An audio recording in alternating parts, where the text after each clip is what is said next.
Hey everybody, we are here in Leesport, Pennsylvania. We're here at the Bern Church.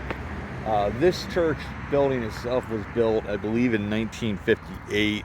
The original church was actually from mid-1700s. This was one of the early Reformed and most likely Lutheran congregations here. And over in this historic cemetery, the newer cemetery is over on the other side. They have Bern Grove, where they have all kinds of cool events and stuff like that. But this is the historic cemetery. This is one of the oldest ones in Berks County. So we're going to actually go over here. It's been a while since we've done a cemetery, and I'm actually feeling pretty good here to do a little bit of walking. And then we're going to go back down to Bernville I believe it's the Hague Cemetery, which is another old cemetery. That's from more, I think, 1860s period. And there's actually a really cool ghost story associated with that. I thought there was originally a ghost story potentially associated with here. I'm going to talk about it when I go down to the haunted history story at Hague Cemetery. I'm not sure if it's associated with that one or not, because Bernville sticks in my mind as Berks County, but it's one of those familiar ghost stories, which, who knows, I may tell it here, because this is a Revolutionary War and before cemetery, because I believe it was 1740s when the original church, probably a log structure, then a stone structure, and now the current structure. Really, really pretty church. I love that they have the steeple there where they have sort of the spines going up into the sky. It makes for a really pretty picture and stuff like that. I'm looking forward to going down to Bernville. They have St. Thomas's Lutheran Church down there. It's very similar sort of architecture. Now that one, I think, they have a newer church, but they have the old church that's stone. That's really, really cool. But we should be able to see some really, really neat iconography on these stones and stuff like that, on these different memorials. And like I said, there's a lot of Revolutionary War vets in here.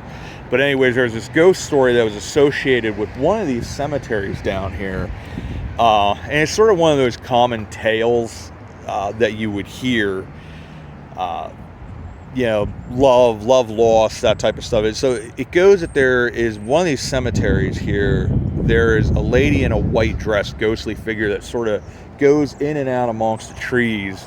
And she was in love with a young man that went off to the Revolutionary War, was killed, unfortunately. And it was a love lost, and she just never married, and ultimately would be searching for her long lost love. So you'd see this ghostly visage of this woman in a white dress walking through the trees in the mist, and then maybe about 20 paces or so behind, you'll see this soldier sort of staggering behind her, and they just never find each other. They're always just like lost. It's a tragic, sad story. There's another story similar to that's more, I think, over western Pennsylvania. We had actually done that story. Now that one was one of those where I think the lady, it's one of those longest crime story type things that nobody knows what happened to her. She was working the farm by herself, and ultimately she used to go along this trail and with her oxen to take the crops to market and stuff like that. And she had at one point found this soldier from Revolutionary War, who I guess was running away, but he had been injured badly. They fell in love as she was trying to nurse him back to health. Ultimately, he wound out dying. And they say one of the ghost stories associated with her is that you'll see her with her oxen, going down through on this trail, and somewhere back down the trail following her is this Revolutionary War soldier, and it's a tragic love story. So I mean, some of that is like we talked about before, the hunter. These stories come over from the old country, from Europe, and make their way here. They sort of get Americanized or however, and sort of make their own variant of the story. So that may very well be that. I don't believe that story is associated with this particular cemetery here, but we're going to take a peek at this and explore a cemetery again. And like I said before, when we've done these cemetery videos, every single one of these people have a story, and these are the very earliest settlers of this region of Leesport, Pennsylvania. So these were mainly German families. I think I was reading as well. This was one of only like 30 German Reformed churches at that time in the mid 1700s. So, and this is French and Indian War era and that type of thing. And these are our forebears. And every single one, you could make books on their lives and just everything to do with them. But this is a very historic cemetery. I believe I was reading too, there was the oldest wooden marker would have been here. Now I don't think it's any longer it's here, but they put a new marker up. But let's go explore this and see what stories we can find, some of the iconography and those types of things, and be the first cemetery that we've done in quite a while. So here we are at the gate. Once again, over here is the church, Bern Church. This is a United Church of Christ now, and there is the gate. And then here you have the Bern Historic Graveyard. I like these posts, they're really neat. But let's see if we can figure this out. I am a special boy. I'm also a weak boy, apparently. Come on. Be a man, John. I want to be a real boy.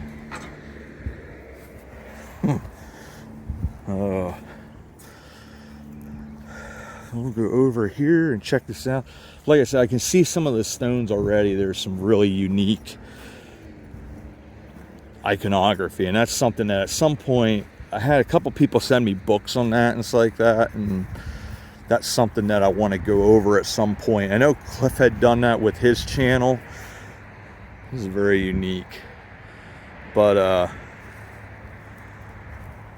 he had gone through some of what the different things like starburst and things like that, sunflower.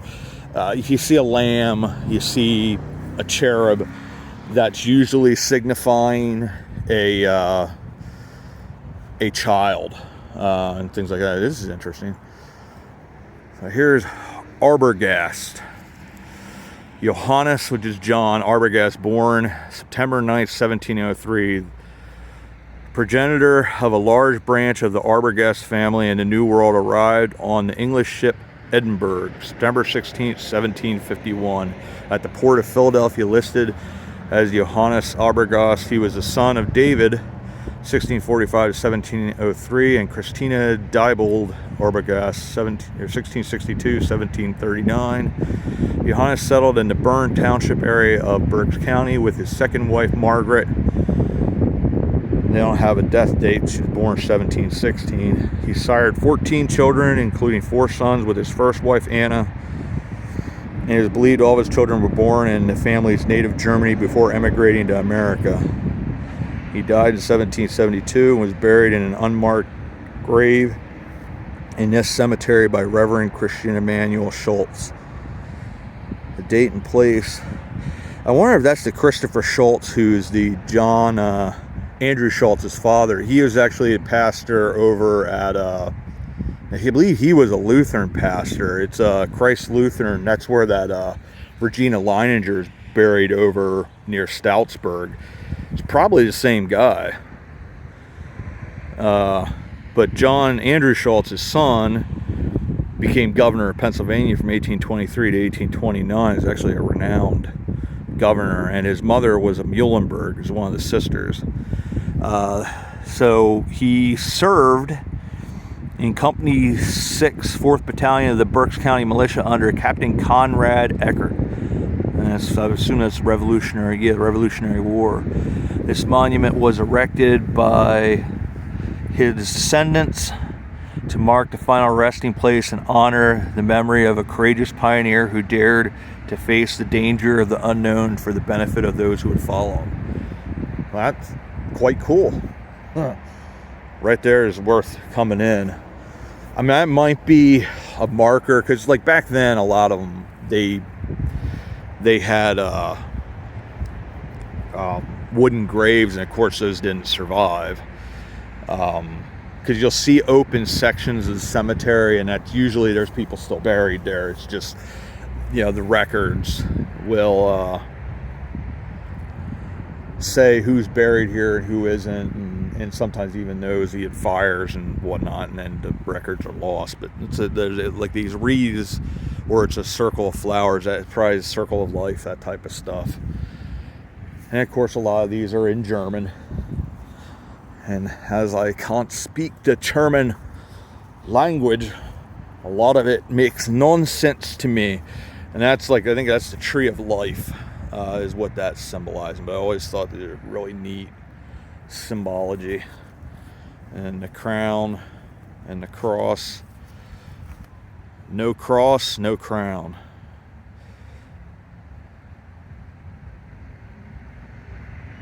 And these smaller stones, a lot of those, like we talked about, the thing I found is like these ones that sort of have the thing along the top there. That's usually Revolutionary War period. It was a very popular stone in that time period. Somebody's backfiring. You'd be like Reagan and say they missed.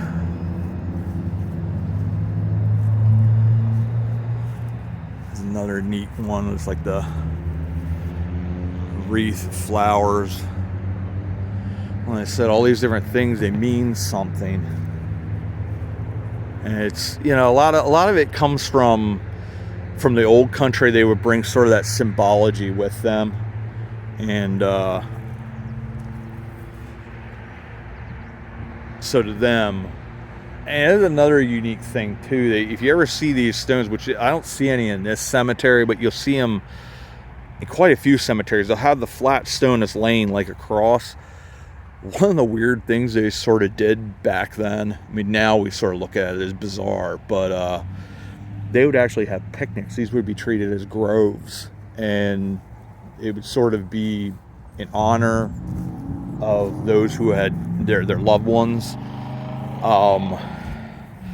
And it's different. You know, it was just something that they did back then. Something that now we're like, you know, we look at cemeteries maybe a little differently, especially old cemeteries like this. But back then, that was just sort of one of those things that you did, and then over time got lost. I'm seeing some more really cool old stones over here. These ones that are like the brown stones, those ones usually have the really cool symbology on them. And they're very German. Very hard to read a lot of times, but very neat looking stones. I just like this here. This is really neat. They have sort of that old world type feel to them and look. There's another one facing the wrong direction. Almost looks like a heart. There.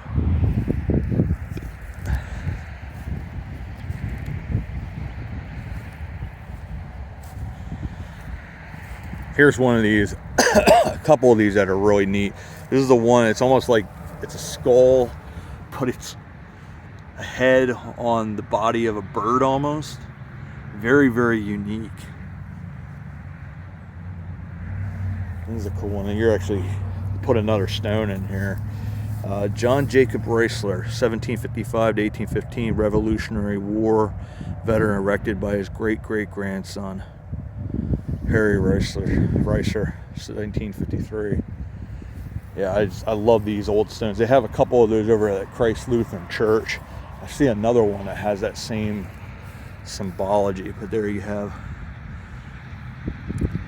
nothing left of the writing. But once again, some of these stones are just, it's just something neat to see. Unless it has something on the back side, no, it's just worn off. I mean, there's so much age to these things that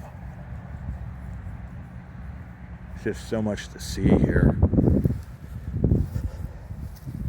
Another Revolutionary War veteran. You can see once again the unique stone there. Here's one of those that has a heart.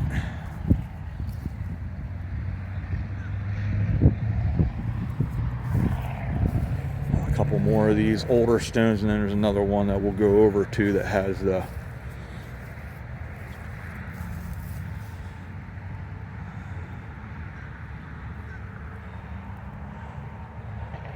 Yeah, here's some of these ones that I was talking about, the flat stones. They usually had them up on like bricks or something like that. But these would be the ones where they would come here and they'd have a picnic at the grave of their loved one. Isaac Myers is very much like that. Is a Heister or Hester. Another one over here. So there are a couple here that are like that. Here's another one of these. I'd like to know what this means here. This is very unique. Like I said, it has the head, and then it almost looks like the body of a bird or something. I'm not sure. Reverend John Jacob, 1747 to 1802.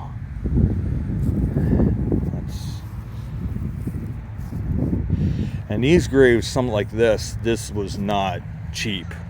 Some of these were people of influence and money. That actually is in English there. Wow.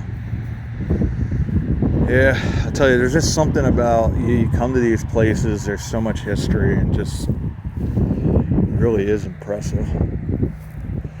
I think we'll walk a little bit more and then we will be done here shortly, as I'm getting cold. It's in the 40s, but whew. There's the Bible. Another one of those wreath type like things, or flowers in a circle. They're stunning, these stones. But let's turn this around. So yeah, this is really it's neat to come and visit these places and to see these things. It's like I'm still at the stage where walking, I can only do so much. And I sort of reach a point where I'm like, oh, I'm done.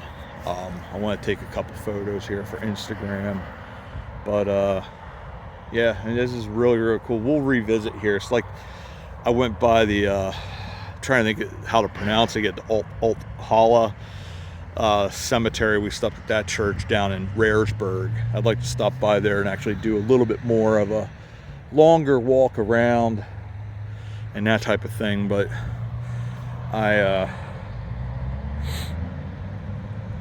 reach my limits and my hands get really, really cold and all that. You guys know the story. So, but yeah, we're here once again in Leesport, Pennsylvania. We're at the Bern Church. It's the United Church of Christ. It also says something about Lutheran, so this one might be one of them that's still semi-combined congregations, but it's primarily United Church of Christ, so formerly Reformed. But this is Revolutionary War era cemetery. Very, very unique German headstones. Really neat bit of history here. So I want to say thank you guys for coming along. Another one of our videos. This is the first one we've done a cemetery video in a while. Just sort of spur of the moment coming out to Bernville, and then I wanted to come out here to this church in particular because it's so pretty, and the historic cemetery out here. So as always, I want to say thank you everybody for coming along, and we'll see you all about town. Sorry to have you have the look in my ugly mug again, but I wanted to make one thing a note. I had seen in this video the Bern Church, it said the address was Leesport. Leesport itself is actually about 5 to 6 miles northeast. We'll visit there sometime because it's a pretty little town. It's actually where this church is located. I guess it's called New Bern Township because it's not actually a town that I could find on the map. There may be a name for it, but I had said a couple times, we're here in Leesport. It's not actually Leesport itself, but the address being that's the closest town that probably has a mailing, like a post office type of thing. But I just wanted to note that.